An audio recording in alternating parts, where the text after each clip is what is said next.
Marriage, a serious commitment where two people come together and vow eternal love and mutual fidelity, but in some situations, this does not always happen in a loving way. In certain moments, everything can end unexpectedly at the altar, and often without imagining the consequences.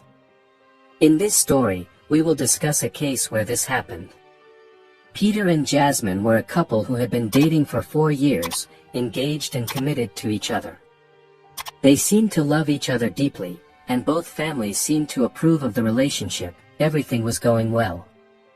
However, what Jasmine did not know was that her fiancé Peter had a secret affair with another woman named Annabelle.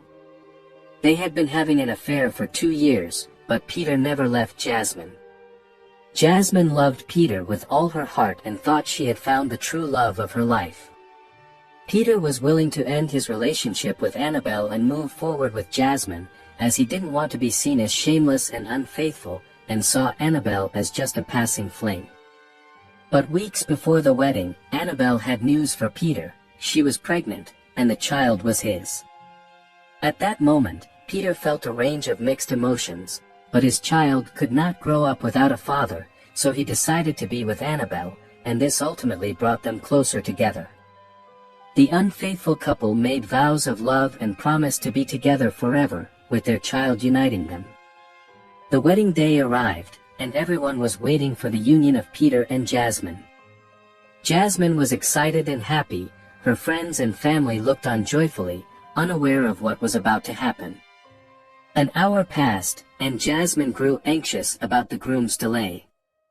Finally, the phone rang, and Jasmine answered. It was Peter on the other end of the line, saying, "Jasmine, I'm so sorry.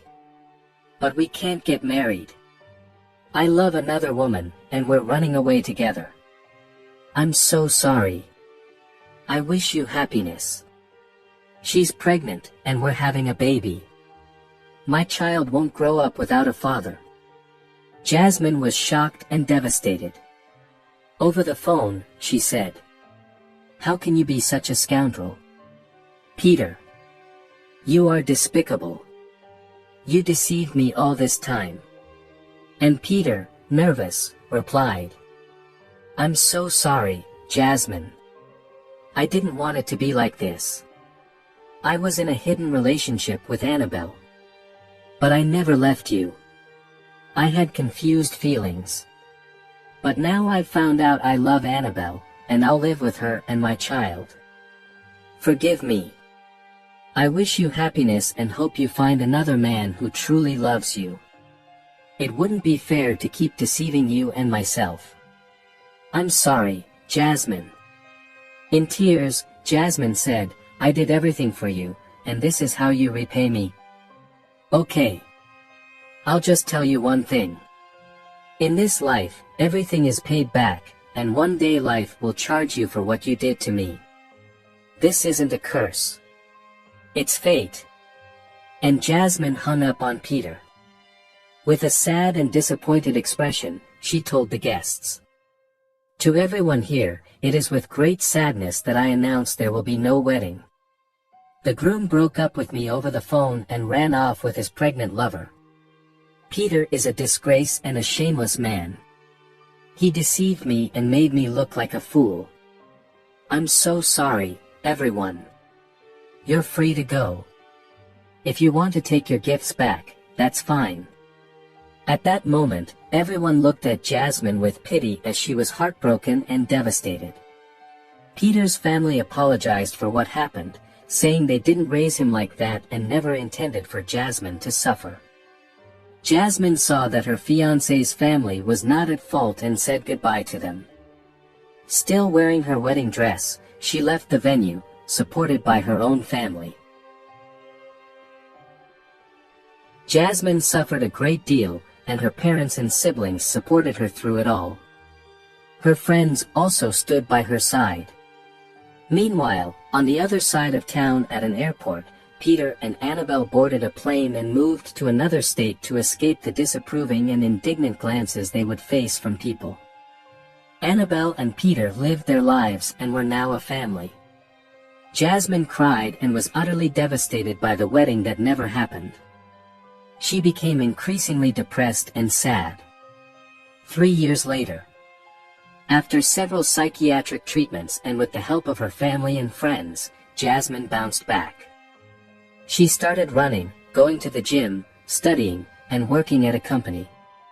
One day, at her new job, she met a man named Nick, a young, elegant, handsome, and refined man from a wealthy family who owned the company. Despite his wealth and high social position, he was very humble and honorable.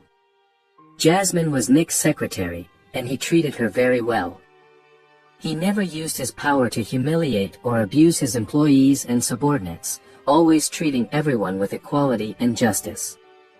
Jasmine didn't hide her middle-class background, as she was proud of her roots. Over time, Nick developed feelings for Jasmine, and he seemed to like her very much. So, one day, with all his courage, Nick asked Jasmine, "Hello, Jasmine. Would you like to go out with me? Maybe hang out one of these days?" Jasmine was moved and honored by his request. Out of respect for her boss, she accepted, although she wasn't looking for a relationship with anyone due to the lingering effects of being abandoned at the altar and her lost trust in men. She preferred living a single life. Nick noticed her indifference and tried not to pressure her, respecting her feelings. However, her indifference only fueled his determination. He wouldn't give up on her, and their friendship grew. Nick became more in love and determined to win Jasmine's heart, so he organized a dinner at his house and invited her. Nick then confessed his feelings, saying, "Jasmine, I've been in love with you since the first time I saw you. I can't get you out of my head. Will you be my girlfriend?" Jasmine was touched and deeply moved by Nick's request, but she hesitated, trembling, and surprised, saying, "I'm very honored, Nick. But you come from a high position, and I'm from a simple, humble family. I have no titles and wasn't born with a silver spoon like you. Are you sure about this?" With a smile on his face, Nick replied, "Jasmine, my parents were middle class like you, and they fought hard to get where they are. They taught me many principles. Thanks to them, I am the incredible person I am today, and I owe them for the good upbringing they provided. I love you, and I want to make you happy." Jasmine, who had been nurturing feelings for Nick for some time, decided to give herself a chance and accepted Nick's proposal. Nick and his family seemed to like Jasmine, and she got along very well with Nick's siblings and parents. In parallel, Peter was living his fairy tale with Annabelle and their child in another state, missing his family and at the same time fearing their reaction if he returned to his home state. 2 years passed, and one day at Nick's house, in front of his parents and siblings, Nick knelt before Jasmine and showed her a wedding ring, saying, "Jasmine, will you marry me? Be my wife and the lady of my life." Upon seeing the wedding ring, Jasmine felt a mix of sadness and joy in her mind.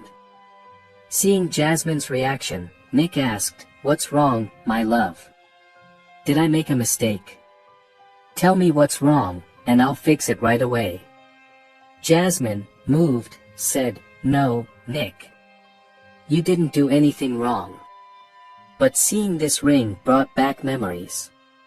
Nick's mother asked, "What happened, my dear? Explain it to us. Whatever it is, will help." Nick added, "Tell us, my love. We're here to listen. Whatever it is, we'll understand." So Jasmine told her entire story about her wedding where she was abandoned at the altar, her unfaithful fiancé who ran away with his pregnant mistress, and all her suffering. Nick and his family were moved by Jasmine's story and felt very sorry for her. Nick then opened up to Jasmine and said, "My love, I know how you feel. I've been through that too, and I know what it's like." Surprised, Jasmine said, "What do you mean, Nick? Someone in your position and with your status who has everything couldn't possibly go through that. My God. The world is so small." Nick emotionally replied, I was about to get married 3 years before I met you. My future wife left me at the altar and ran away with an ex-boyfriend. Everything you suffered, I also suffered. I had depression, cried a lot, and even lost the meaning of my own life. But thanks to my family, I recovered, and now I'm here. I know how you feel because I felt it too. Jasmine held Nick's hand, and in front of his family, confident that she had found true love, she accepted his proposal. After 6 months of preparation for the big occasion, Nick was at the altar waiting for his beloved. Jasmine arrived in a beautiful dress, and in front of all the guests, they got married, and their families were emotional.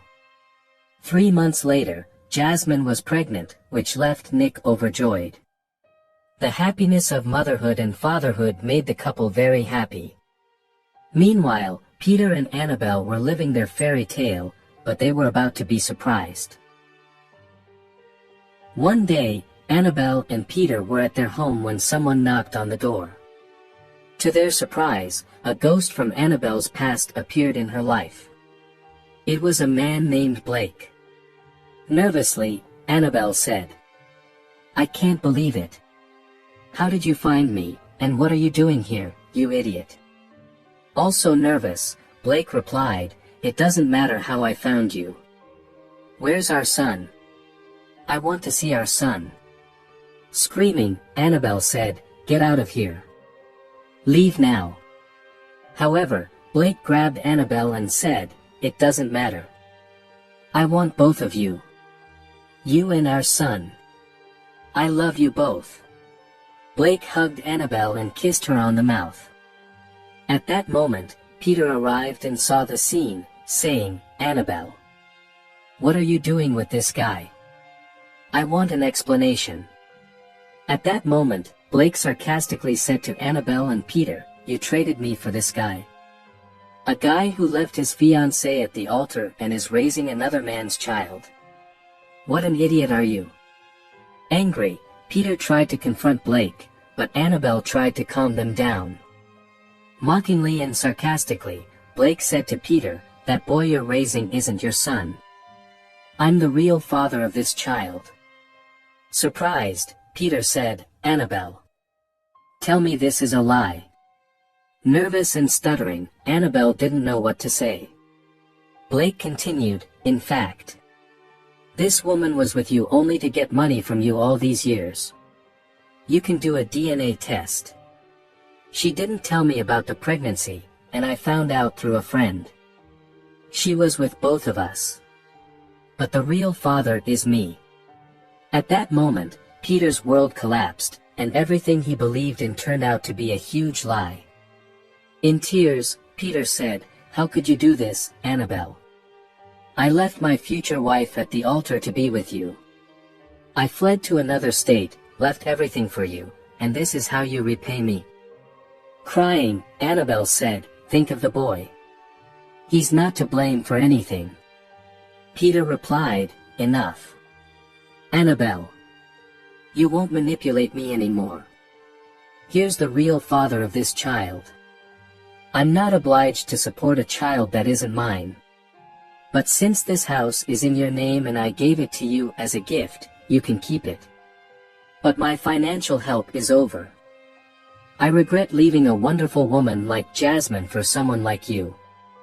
I'm going back to my home state to find Jasmine and ask for forgiveness. Your manipulation game is over, Annabelle. I never want to see you again. Get out of my life." Peter went to the bedroom, packed his bags, and left the house. He said goodbye to the boy, acknowledging that the child was innocent. Annabelle and Blake were left there. Blake tried to hug Annabelle, but she rejected him, frustrated that her scheme had been discovered. Peter traveled by plane again, returning to his home state, and saw the consequences of his actions. His friends turned their backs, his family rejected him, and all that rejection left him sad. Sobbing, he begged people to tell him about Jasmine, but nobody would talk. He went to Jasmine's family to apologize, but they ruthlessly kicked him out.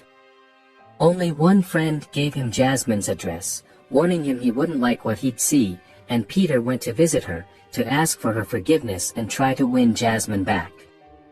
Arriving at the place, Peter saw that it was a mansion.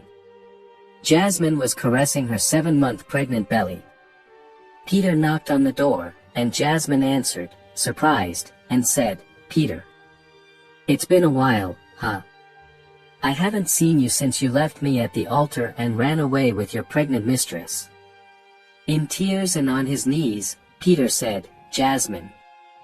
My love. I came to ask for your forgiveness and a new chance to start over and..." But Peter noticed Jasmine's belly and said, "You're pregnant." "Jasmine." Gently and kindly, Jasmine replied, "Yes. I'm 7 months pregnant. I'm going to be a mother." Seeing this scene, Peter felt sad and completely devastated. Jasmine asked, "And your child with your mistress, Annabelle? Aren't you the father?" Crying, Peter said, "That child wasn't mine. Annabelle deceived me. I wasn't the father. It was all a scheme planned by that wretched woman." Jasmine said, "I'm sorry, Peter. Now I'm married and happy. I met an amazing man who truly loves me. And as you saw, I'm going to be a mother." Humbly, on his knees and crying, Peter said, "Jasmine. Forgive me. Come back to me. We love each other. As I said, Annabelle deceived me. That child wasn't mine. I promise everything will be different, and I will never cheat on you or deceive you again. Now I know what you felt after discovering Annabelle's betrayal. Leave this guy, and if necessary, I'll even raise this child growing inside you as if it were my own. I'm willing to do anything to get back with you. I still love you. I know you're the woman of my life. I've never stopped thinking about you." Kindly, Jasmine said, "Peter. I forgave you a long time ago. But I don't love you anymore. You caused me so much pain and suffering. Now I'm truly happy. I'm sorry. I wish you find new love and that everything works out in your life. Now, please, don't come back here. My husband might not like my ex-fiancé bothering us at our doorstep. Goodbye, Peter. I wish you all the best. And may God help you." Jasmine slowly closed the door and went inside her house. At Jasmine's doorstep, Peter cried inconsolably, utterly sad and devastated. He remembered Jasmine's words on the day of his escape with Annabelle, felt immense remorse, and saw that life had charged him for everything he had done to Jasmine. After completing her pregnancy, Jasmine gave birth to a boy, which made Nick and Jasmine happy. Everyone was happy. Meanwhile, Peter had to suffer the consequences of his choice. No woman wanted to be involved with him, his family wanted nothing to do with him, and his friends cut ties. Peter found himself abandoned and alone. So, Peter went to the nearest bus station and moved to another city. Missing Jasmine every day and keeping as a memento a photo of Jasmine and him from their engagement days. Moral of the story: never trade a true love for someone who might betray and deceive you. The person who truly loves you may no longer be yours, leaving only remorse and sadness behind. When they say love endures all things, it refers to difficulties, suffering, and trials, not betrayal and infidelity. I hope you enjoyed this story, my friends. Watch other stories on our channel appearing on your screen. Don't forget to subscribe and leave a like. Until the next video.